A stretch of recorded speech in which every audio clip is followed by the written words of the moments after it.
we're gonna tell you a story. This is the story of Aston Martin Racing. About a spirit,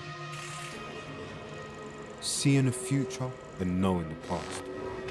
A story before time when we could only listen. When dreams were pure and meant everything. There was a beauty, a beginning that transcended time and space. The power had arrived.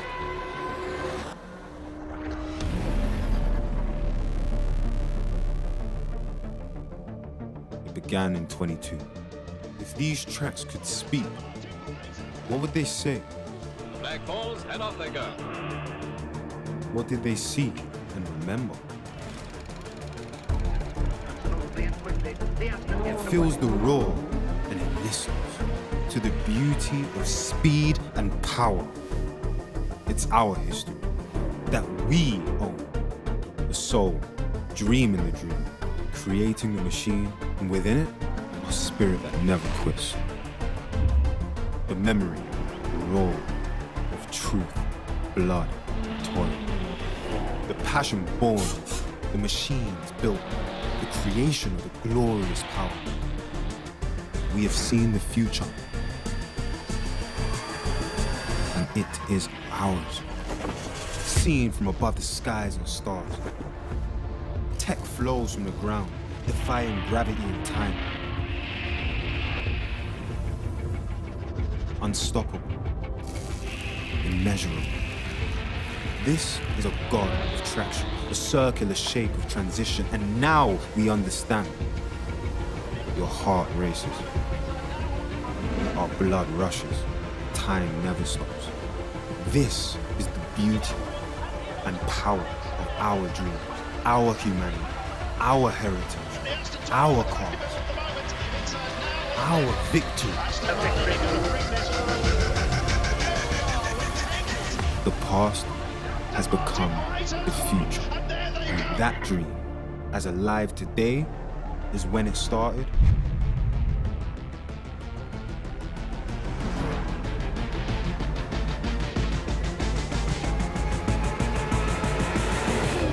Aston Martin. It's in our...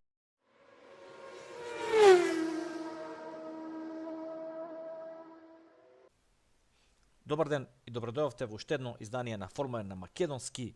Денеска наред е презентација на болидот на Астон Мартин со ознака DBR6.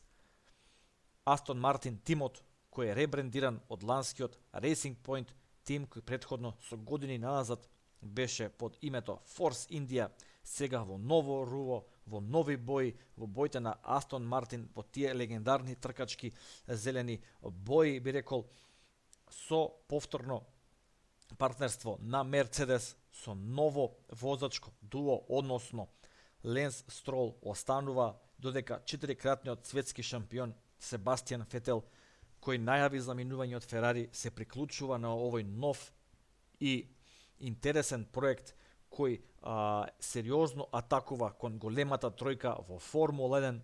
Од сликите и од кратката презентација која ни беше приредена од Астон Мартин, можеме да забележиме дека овој болид има силна инспирација од Мерцедесот кој го наследи Racing Point. Гледаме дека задниот крај на болидот е исто така како и кај Мерцедес, одлично спакуван. Треба да се земе во предвид дека Астон Мартин комплетно ќе користи задна суспензија, менувач и мотор од Мерцедес, како и задни сопирачки, нешто што е сега веќе дозволено со овој пренос на правила, со оваа една екстензија на постоечките правила поради пандемијата на COVID-19, така да болидот на око делува доста добро изработен, импресивно. Оваа одлична металик зелена боја, би рекол, ќе двои на самата патека и со пристигнувањето на Себастијан Фетел во тимот, верувам дека тимот ќе атакува сериозно на третото место во конструктори оваа сезона. Сметам дека Себастијан Фетел ќе има што да докаже, а и Ленс Строл кој е често мета на критики, како и моја, така и на сите останати, како татин син кој е влезен во Формула 1, како едно дете на инвеститор кој не заслужува место, не заслужува седиште, мислам дека ќе се обиде сето таа перспектива негативна околу неговото возење во Формула 1, да ја елиминира, да ја острани со неколку партии на добро возење. Сега за сега од овие фотографии на вистина сите тимови добро ги кријат своите адути, па како и за останатите болиди ќе ги чекаме оние први фотографии кои ќе пристигнат од предсезонските тестирања, да можеме подлабоко да навлеземе во интересните детали кои се променети. Генерално, веќе споменав, изгледа одлично болидот и очекувам да бидат доста компетитивни. Кој е вашето мислење за првиот Астон Мартин брендиран болид во Формула 1? Како ви изгледа оваа шема на бои? Што мислите? Дали Себастијан Фетел ќе се врати во стара форма, ќе успее ли да се бори за пласман во бодови, подиуми, па можеби и некоја победа? Ги очекувам вашите коментари и се гледаме утре со нова презентација на болид. Поздрав!